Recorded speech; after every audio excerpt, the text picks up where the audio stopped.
So hi everyone, and welcome to the very first panel event of the ANU Humanitarian Innovation Society's event series, Creating Social Impact Through Student-Led Innovation. My name is Catherine, and I'm the president of the ANU Humanitarian Innovation Society. And I'm Daniel, the acting secretary of HISoc. So this event series aims to feature ongoing sessions with industry and academia to discuss the crucial role of students in leading social impact action for their immediate communities. In today's session, we sit down with Dr. Jeremy Smith and AJ Sega to identify avenues where students can create social impact at university, in the workplace, careers, or startups. So as follow-up on each panel, the HISoc team will work to take note of key discussion points and concerns raised by students during the immediate group discussion. This is to create a document deliverable identifying areas where further guidance needs to be extended on current ANU coursework. The document will be public and accessible by ANU academics to assist with revised course designs. And so before we begin with the proceedings, though, we would like to acknowledge and pay respect to the traditional owners of the land on which we meet, the Ngunnawal peoples. It is upon their ancestral lands that the Australian National University is built on. And so as we share our own knowledge, teaching, learning and research practices within this university, may we also pay respect to the knowledge and traditions of the Ngunnawal peoples. Just quickly for housekeeping, this will be a purely moderated panel session, and so we welcome the audience to post questions in the chat throughout the session. Feel free to upvote or second any queries, which you would like to hear a response to. Shortly after the moderated panel, we'll jump into group discussions, and hopefully some of you will meet new friends and connect with one another. And I guess without further ado, we'll introduce our two guest speakers for today, Dr. Jeremy Smith and AJ Sega. So firstly, Dr. Jeremy Smith is a research engineer and academic who has been at the ANU for over 20 years.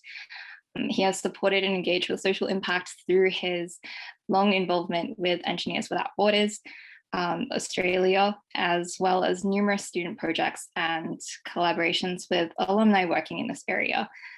Jeremy, would you like to say a few words? Yeah, no, thank you, Catherine. And thank you for the society putting these kinds of events on. I think that's great. And I think it's part of that kind of impact pathway is having students such as yourselves calling in or organizing these kinds of societies to kind of take that action and not kind of wait till you potentially graduate or wait till you're in a position. You know, there's lots of things you can do at any stage. So great work for putting things on and keen to kind of always chat and discuss. So thank you very much. Yeah, thanks so much, Jeremy. And your encouragement for our team is always really great to have. So thank you for that. Our other speaker, AJ Sega, he is an operations manager at PwC Australia. He leads a team of 50 university students working flexibly in the business as part of an innovative approach to identifying top talent into PwC. AJ moved to Australia in 2005 as an international student and graduated in 2008 with a Bachelor in Business Administration. AJ is passionate about supporting both international and domestic students to be work ready. AJ, would you also like to say a few words? Yeah, thanks, Catherine, and thanks for the invitation to speak at this event, and I really appreciate it. I just want to say a huge congratulations to you and your team for putting on such a great event and also being very innovative and thinking about something very different. So well done, and thank you as well. Yeah, thank you, AJ. And I think in previous conversations, your work is really inspiring, especially in terms of helping international students, which I think is such a huge need, especially within the ANU community. So thank you for your work in that as well. I guess we'll just jump straight into it and start off with a few questions. And I guess just to frame this discussion first, I really wanted to ask both of you, Jeremy and AJ, about your personal sort of experience in social impact. So which areas you're personally involved in, how did you get involved in them? And also just from, I guess, your perspective, what are some of the critical roles that students play in actually progressing these initiatives? So I think I might start with Jeremy first. Cool. Thanks, Catherine, and kind of a fairly significant but large question to start with. I suppose starting with the first element in my kind of getting involved with social impact, it wasn't as a student. I did an engineering and IT degree, and I was probably a very classic traditional student and just did my studies and not much else. And so it was only after a few years after I graduated, actually, that I met a couple of friends or people who became friends who worked in the not-for-profit sector with some of the large international NGOs. And then for whatever reason, ended up being in Melbourne when Engineers Without Borders Australia was running their first annual conference, which was in 2005 or something. And so they were a not-for-profit looking at how do engineering used in kind of to support development, particularly community development. And so I went along to that conference, not thinking that I'd have much to contribute. I was working in the automotive sector, but kind of very quickly discovered that actually, if I thought about my engineering in different ways, then my engineering and all engineering is focused and built in a social context. And so all engineering has some level of kind of social impact, whether it's deliberate or not. It can be accidental, it can be positive, it can be negative. And so that started a journey to explore community development and kind of what role does engineering and technology have in that. So I had a big personal learning journey. I was really lucky with EWB and got involved in a number of firstly volunteer roles, then also some staff roles. And then I had an opportunity here at ANU to start to kind of build in some opportunities for students to explore, well, what does that kind of social impact look like from engineering and technology? And the whole way through was really lucky that we had students keen to explore that. So unlike myself as a student, we had lots of students who are keen to kind of, well, how does my engineering and technology fit and what kind of consequences and impacts can it have? And so I got to meet and work with lots of students and progressively started building environments where students could start to explore that and test that and kind of try it out, try some things, learn from those, keep building that so that as a student, they're learning some of those things and then taking them forward. So I suppose from my point of view, it's how do you build on student motivations and student interests and start to connect those up with areas, but really kind of just let students, explore what that means and explore different opportunities and different ways of thinking about impact or different ways of kind of achieving it as well. Recognizing that there's lots of different ways you can achieve it. And you don't have to wait till you've kind of studied a 3, 4, 5-year degree. There's lots of things you can start to work on. So yeah, I think it's about there's kind of larger environments, larger systems, and then lots of collaboration. So we have lots of partnerships with external groups. So still with Engineers Without Borders, but a number of other kind of not-for-profits and social enterprises and for-purpose organizations that we can then support with students, and students can start to engage with them as part of their studies. So sometimes it's in the formal curriculum, sometimes it's kind of extracurricular as well. But yeah, no, I've been very lucky to kind of have lots of people support me through that kind of journey as well, and work with lots of students who just have lots of good ideas and lots of keen and lots of motivation, and how we support that. Amazing. I think the almost chance encounter that you had with the social impact space at that conference is something that I personally also resonate with.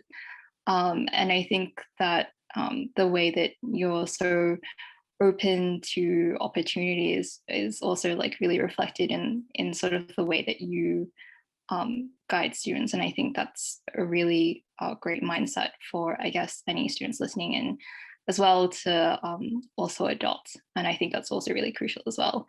Thank you for that. So I guess also just AJ, if you could quickly also share your experience in social impact and what that was like for you. Yeah, so my journey my journey with social impact was a bit different to Jeremy. It was born out of seeing a gap in my experience as an international student. So like you mentioned before, Catherine, I moved here in 2005, and as I went through the degree, But also, most importantly, when I started looking for work post my studies, I saw this huge gap in terms of the lack of information, support, and mentoring for students, especially international students from universities, in terms of employability. And as I continue to build my professional career through hospitality, retail, recruitment, and professional services firm, one of the things I really was passionate about and wanted to give back is that to help any international students who are struggling in that space. Because as an international student, when you're in a completely different country and when you don't have a very strong network, this can create both mental and physical challenges in terms of your mental health and well-being as well.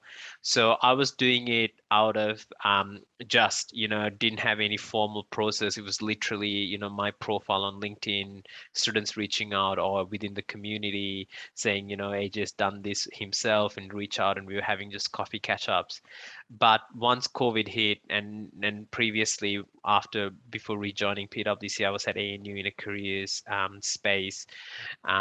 Once COVID hit, there was a dire need for us to continue to support the international students, not just from a career point of view, but just as a pastoral care and being there for them, and making sure that they're feeling supported in any shape or form. So then I created this group called Paid Forward on LinkedIn, where it's literally ex-international students supporting current international students.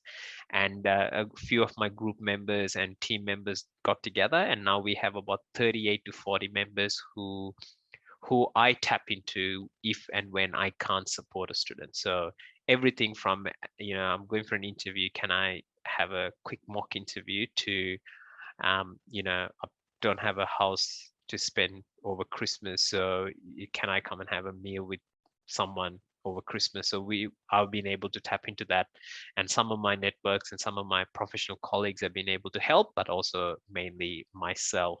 So my journey started with identifying a gap, and then being able to kind of help and develop that, and it has evolved as we've been facing the pandemic as well. Yeah, I think that's really great in terms of just being able to see a gap, and I guess looking inside with the resources that you do have, and with the skills that you do have, to start expanding that network. And it's truly impressive how large that network has grown. And I think that segues really well into our next question, which is more of asking, just from both of your perspectives, what kinds of strategies can you suggest for students to sense make how they can actually take action, and possibly, like you, AJ, sort of see a gap and respond to it. And also, just do these strategies change between the university to, say, a workplace environment once students make that shift? So again, I might start with Jeremy first on that.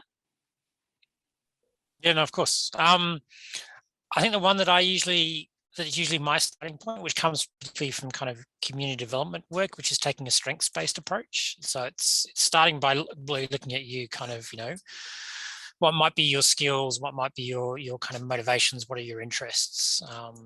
So I've often seen it kind of skills of the head, heart, and hand, or elements of the head, heart, and hand. So what do you know? What are your motivations, and what are your kind of your skills? And starting to kind of, think about those, map them out. What are you studying, but also what are your outside interests? What were you involved with at school? What experiences have you had, work experience or volunteer? And start by thinking through what skills have they given me? And then thinking through, okay, is there a place where I can utilize those? So, that comes back to my journey, that kind of accidental one. So unlike AJ, it's not like I saw a gap and I want to fill the gap. It was kind of, well, I've got some skills. I know there's some broader challenges in the world and in my country. Where might I be able to utilize those as well? And in my kind of wearing my professional hat, that was in engineering. So it's landed in those areas. But I think starting with yourself, and also not just kind of what skills and knowledge do you have, but then kind of also what are your motivations? And you can you can think about those in different ways, and you can think about your motivations, internally as well. And I think understanding your motivations is critical.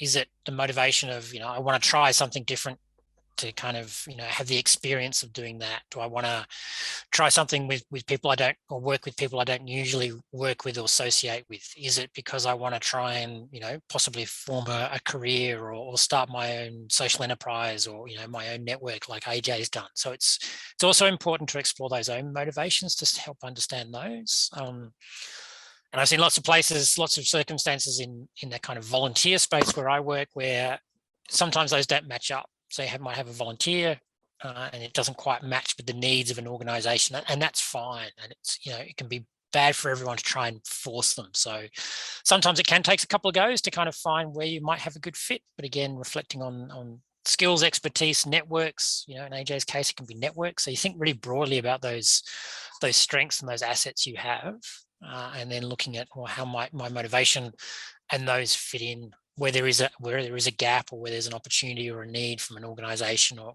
a network, or in my kind of local area. As I only started after university, so I didn't have the same experiences as kind of AJ or people on this call of looking for these when I was at university.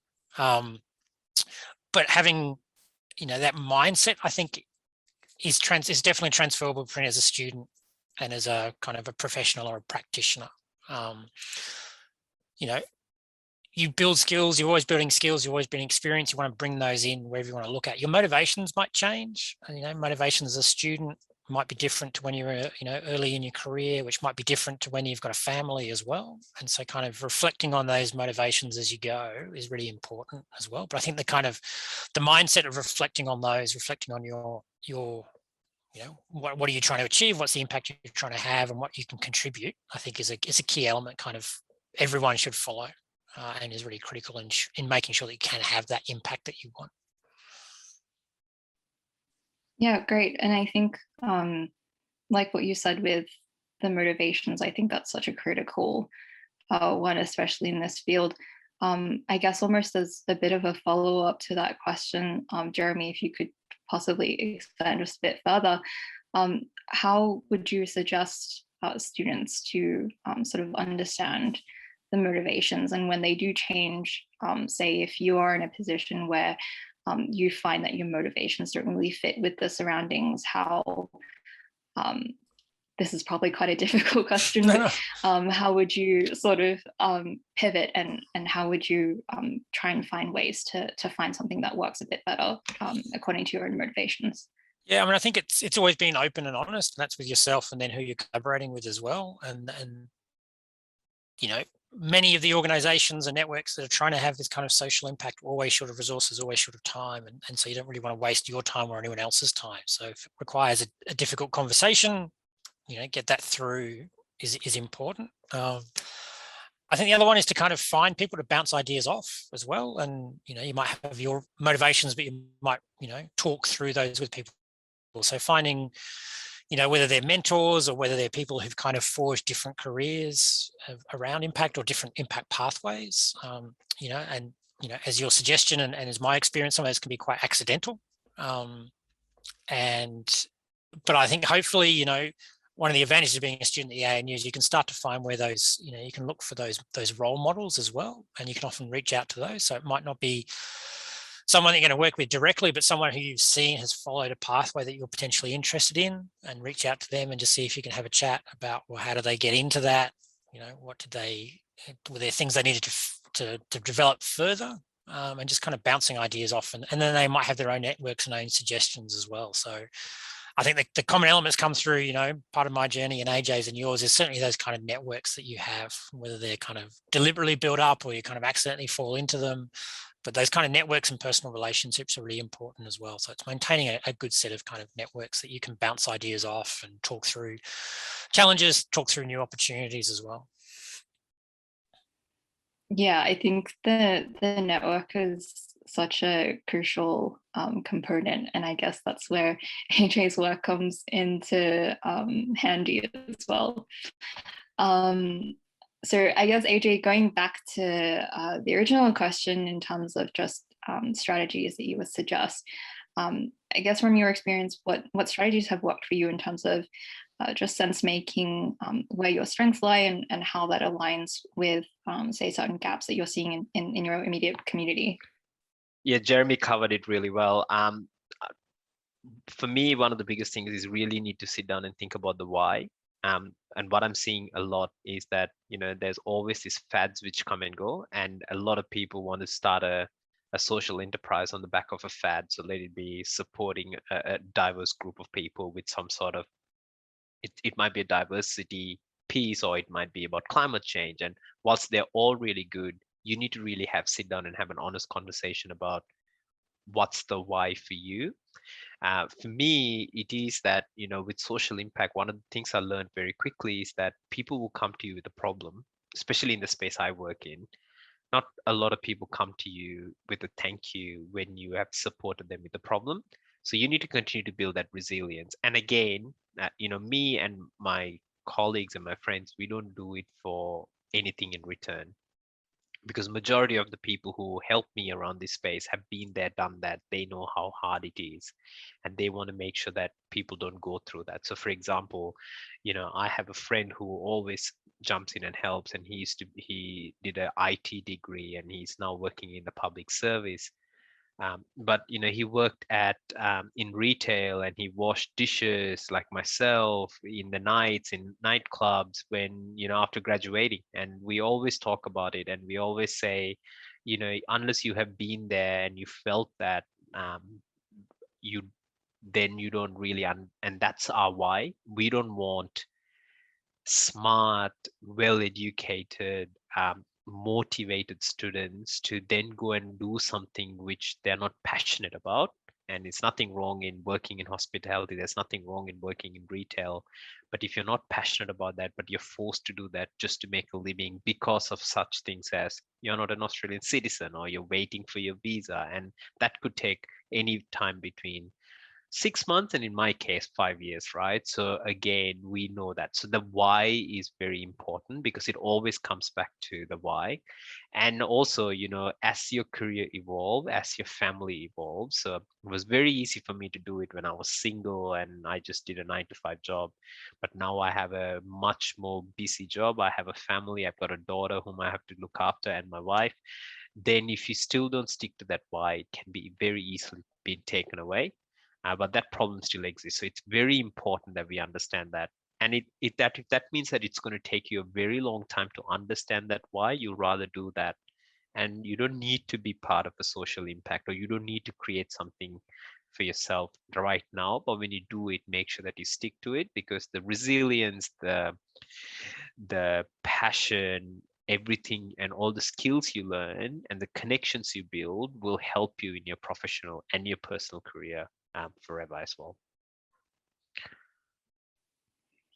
I think that last point that you made was actually really interesting, in that we're sort of more speaking about each person's own individual why, and that we don't need to follow certain conventional things that society kind of builds up in that hype of social innovation, that you can sort of jump into different places, and that you can contribute however big or however small in different places, just as long as it fits in with your own personal motivations. And I think that's a really key message that you've sort of given there, AJ. So thanks for that. And I guess almost just segueing based on sort of your reflections about staying resilient. For, I guess, students who may just be starting out on their social impact journey, would you have any advice in terms of helping them retain this sort of resilience, and when they do come across setbacks, how have you personally kind of dealt with those, and what advice can you just give for students starting out in that space?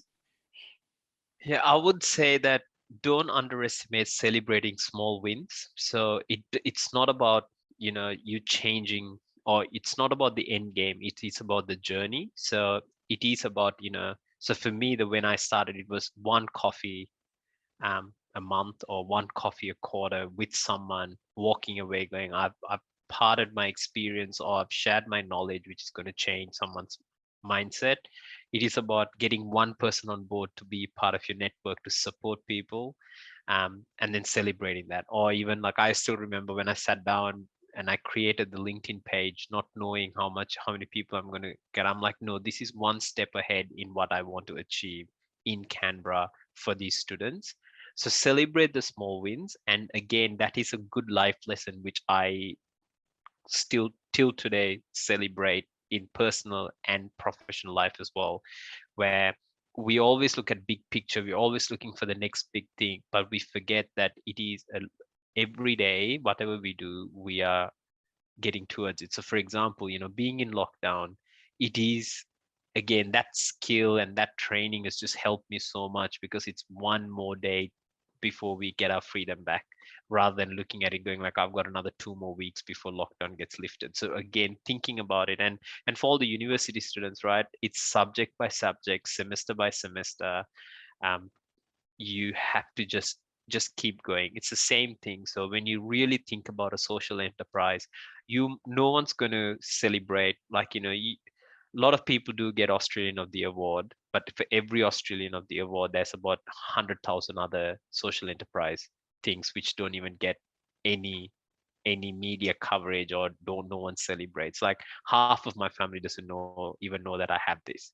And again, you just have to do it in silence. You just have to learn, but be resilient, and also just celebrate the small wins. So that might be just one conversation, just one thing you've achieved, just one life you have changed, or you have done one thing, and make sure you celebrate that. In that way, you can then be in it for the long haul as well. Yeah, I think that's some really key advice, especially just in persistence. And I think it's also really interesting how both you and Jeremy have sort of reflected how the skills that you pick up in trying to work through these social impact and social enterprise sorts of projects, that they do reflect back into your own personal work, if you do choose to also leave that space, or it's sort of like almost parallel, really. And so yeah, I think that's really interesting.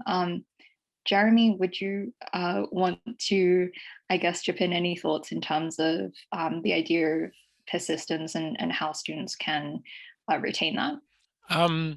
Yeah, I mean, I'll probably just share a couple of stories. I'll share a couple of stories and see how it goes. So, I mean, one from that I got a piece of advice when I was starting out this, and so this was as a professional, not as a student, was to think about putting some time bounds on things. So, for example, I first started volunteering with the local chapter of EWB, Engineers Without Borders, here in the ACT. And I took over a senior role, and I kind of said, well, I'm going to do this for 2 years. And so it was kind of that internal commitment from myself saying, I'm going to give this a really good go for 2 years. Not kind of, I'm going to have a go and see how it goes, or, I might go on for a long time, I might go on for a short time. And that really helped me frame the engagement I was having, and also helped me with that kind of resilient aspect, because I could kind of plan quite well for that period of time. I did the same thing when I joined EWB on their staff. I kind of put a time bound on it. Now, things may have changed, but actually in both cases it stuck pretty well case there. And that was based on, say, some experience with some friends who'd worked in large NGOs, and they had joined, and just that kind of daily grind of kind of, you are doing lots of work. There's always short of resources. You don't always, as AJ say, gets thanked. You sometimes don't see the impact of what you're doing. They're still often large organizations, so there's still lots of challenges that come with large organizations, even if they do have a social mission or a social focus. There's still internal things, and they still have funding issues, and sometimes people have to be cut and let go. And so they've been in it for a while, and we're just kind of starting to get a little bit kind of jaded almost. And so that kind of time bounding worked really well for me. And in both those cases, I left in a really positive light. And it also meant, because I had kind of senior roles, I could plan the handover.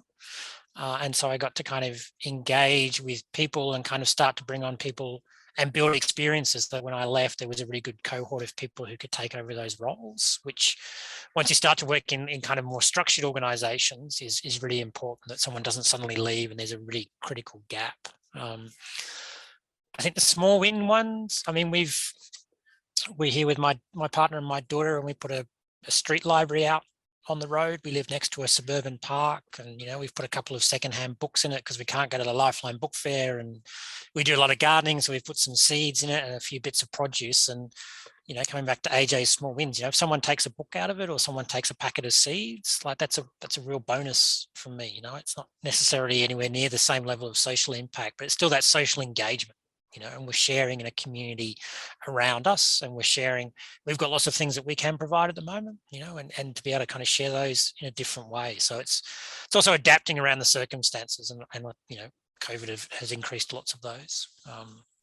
But yeah, I think I certainly also agree with all that AJ said. It's, celebrating those small wins and recognizing that there's lots of little steps. Yeah, and I think also celebrating the small wins is such a must, especially now, like you said, Jeremy, in times of COVID, and just in general times as well, because we are, I guess, almost going back to that question about what's your motivation. It's all about trying to do something that you possibly can, and whether that's big or small, it's still a win of sorts. And I think that also, again, ties in really nicely with the next question that we've got, which is sort of talking a bit about the challenges and opportunities of COVID in terms of social impact. And I guess this question doesn't have to necessarily restrict to COVID specifically, but just I guess almost any sort of challenge in the future that would inevitably sort of come. What sorts of I guess challenges and opportunities do you think that these bring in terms of youth and student engagement in social impact? Jeremy, I might get you to start off first as well. I think it's probably I think it's highlighted for me that strong communities are a real asset, whatever challenges get thrown at you. So having strong local connections, having strong communities, and whether those are physical communities, where we live, or whether they're student communities around the subjects that you study and the programs that you study, or your halls of residence, or whatever it is. Having strong communities, if some unexpected shock comes through, has more resilience, and you've got stronger networks to draw upon it, and more networks. So I think it's kind of really highlighted that whatever challenges we've got going on, building strong communities and strong networks helps everyone through that. And whether it's communities like you're building here through this society, or whether it's courses that you're studying or your degrees. So I think it's just really highlighted that how to make sure we just have a strong, thriving, vibrant community at all times, and making sure that everyone kind of can be brought into that as well. So, always looking at exclusion and lack of diversity and those kinds of aspects as well. Again, at different stages. So like AJ, we've got a young family, so that kind of frames things as well. So bringing it through to what are the most critical, what are the most important elements for us, and that certainly our family, but as I say, for us, it's more of our community and our neighborhood now. So probably like lots, we go out walking more locally now, and there's so many more people walking the dog or riding the bike or cycling a scooter in our neighborhood in the last 2 months than we've seen normally. And so that opens up those kind of local community engagements as well. I suppose from a professional sector, what I've seen is some of the organizations, we work with groups like Engineers Without Borders. There's another group called Red R, which does emergency and disaster response around engineering and technology. They now are using virtual placements a lot more. So most of these organizations, they'll deploy someone in person for anywhere from 3 months to 2 years to kind of assist in a very specific location. They're now running a lot more virtual programs. So Red R, for example, and they're doing, work post earthquakes, post tsunamis. They've been involved in a lot of the big natural disasters in our region, and they often help with the rebuilding and assessments. They now have 40% of their placements of virtual placements. Now, 2 years ago, they didn't have a single virtual placement. So it has brought about new ways of working and thinking about new ways of engaging. You don't have to be physically present in a place to contribute and be part of that kind of community as well. So I think it's opening up new communities and new networks as well. Look, really difficult.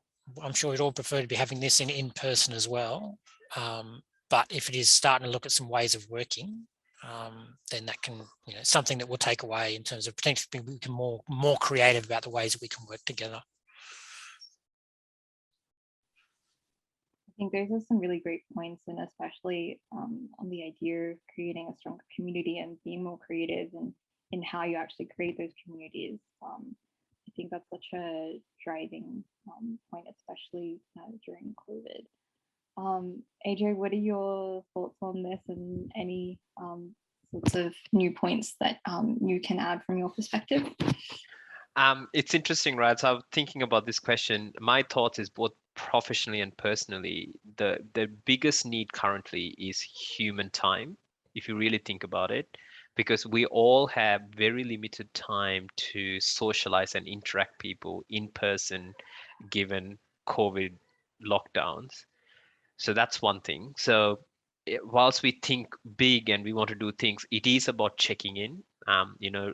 Obviously, checking in with friends, checking in with family, but also being able to carve that, that 2 hours of your exercise time you're allowed to be out, to be connect with someone outside of your family who might be in need. So for example, for me, when I go for a walk, I'm very, sometimes I need to challenge myself, because for me, I just listen to a podcast and I walk because that is my time.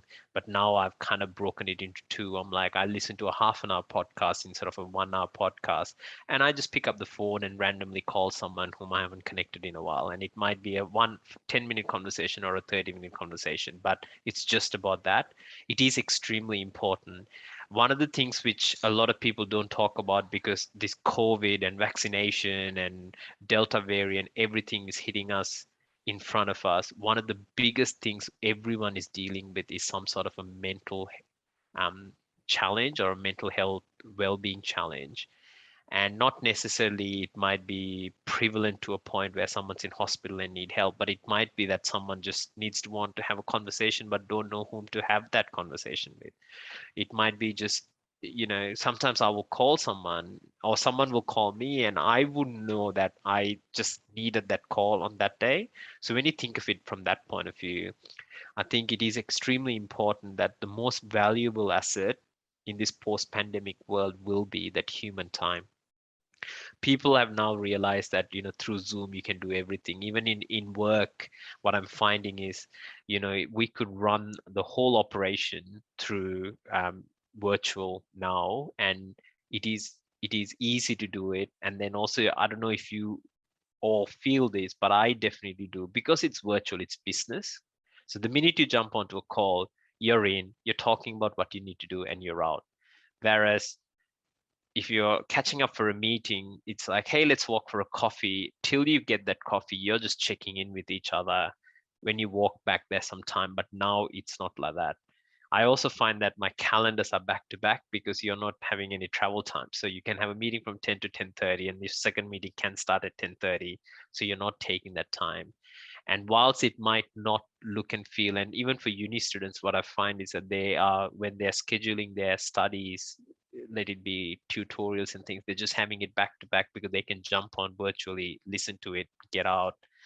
They're having Zoom catch-ups with people, and everyone's trying to talk at the same time. So we are losing that human connection. So my suggestion will be, think of it from a point of view where your human time is more important, and how do you use that to help someone else. That's one of the things I would like to add to everything Jeremy said. Yeah, and I think that ties back really well with Jeremy's point on just trying to build that community to try and also preserve that time for human connection. And I think that also ties back really well with what you said earlier, AJ, about just having that persistence, and that it's not only just celebrating the small wins, but it's also about reaching out and connecting with others, and also yourself as well, to make sure that you're not like mentally fatigued all the time, And I think that's something that is really important for students, especially when they're starting out in the social impact space or just in general as well. And I think, Jeremy, this would also tie back in a lot with what you usually say in class about making sure that you're addressing, I guess, human needs and keeping people at the focus of a lot of these projects. I don't know, Jeremy, if you would like to add to that at all. No, I mean, I think it's, my journey, which has been in engineering, is just recognizing that, every piece of engineering has a human impact somewhere, whether it's a direct or indirect one. And that needs to be your starting point. And, it's the same with, many social impact areas. If you're trying to have a social impact, that, that suggests that human or implies that human element. So what's that part look like, and how are you always keeping that in mind? And, as AJ has highlighted many times, that can just be, talking to people and making sure you're connected. But it is thinking about people as humans and not thinking about them as users or consumers or networks as well, but thinking about them as people and just connecting with people, I think. Yeah, absolutely. I'm just checking the chat and I'm not seeing any further questions from the audience. So I think we could probably wrap up the discussion, just in case of AJ, Jeremy, you had anything else to add? Nope. Okay, The only thing okay. I'll add is start small. Start, like, you don't have to wait for a business plan or a big. You don't have to create a lot of work. Just start, even if it means that you're passionate about going on walks and having a conversation, student to student, peer to peer. Start with one conversation, one walk, then it'll just follow. Learn from that, keep moving. What I always found was that when I started this, I had plans and I tried to sit down and write everything down and everything else, and it just got too busy, and I kept putting it off, and then one day I was like, no, I'm just going to start, and I just had a coffee, and then that's how it all started. Yeah, and I think I really resonate with that point as well, in terms of just starting wherever you can, because I think you have to always start from somewhere before you can build up your resources and your networks to do something bigger. So I think, yeah, that's a really important point. Jeremy, did you have anything to add to that? No, I was going to say, on the one hand, I've been so fortunate. Then, the students I've engaged with, I learned so much from the students I've been engaging with, and say doing, even just in cause like this or being involved in these kinds of societies, much more aware and thinking through things as I was as a student. If I think of my journey though as well, this wasn't the intent for it.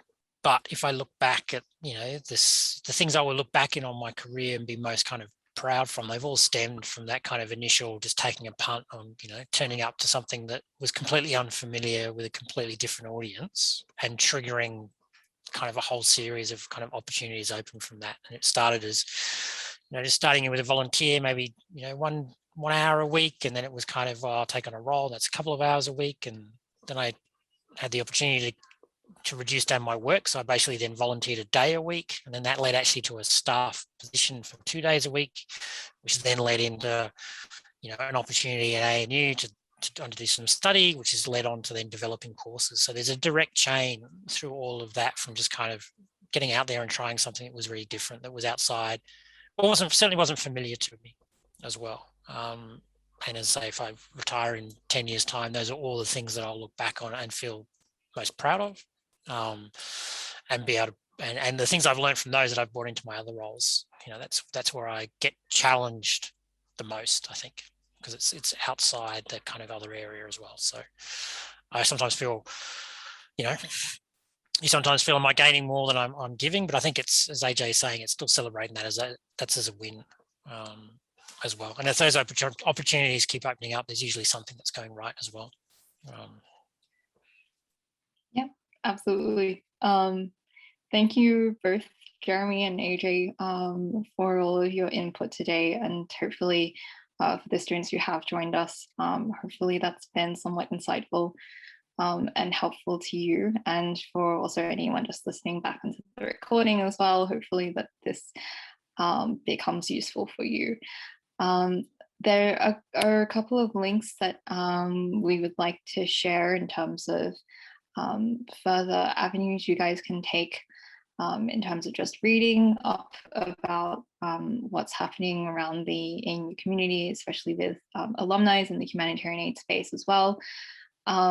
For us at HISoc, we also have some ongoing student projects that we're working with a partner NGO over in Kenya. So if any of you are also interested in, I guess, contributing some of your skills, like what both Jeremy and AJ have sort of mentioned today, just understanding where your skills lie and where your motivations are, and seeing if that can connect with something that's around the community, feel free to also just keep an eye out for those projects as well. They should be up in the chat very soon, so feel free to access those. And also now, since the panel has sort of concluded, we can move into just group discussions if you guys would like, or if, you know, assignments are piling up and you would like to leave as well, that's also fine. So just feel free to stay if you would like, or if you would prefer to just switch off for now, that's also fine as well. But Jeremy and AJ, thank you so much for joining us and just sitting down to chat about this. This was really insightful for me personally as well. So hopefully this helps a couple of students in our community as well. Thank you. Absolute pleasure. Thank you Thanks, so much. AJ. Bye. Yeah, See you. no, thank you. Thank you, Jeremy.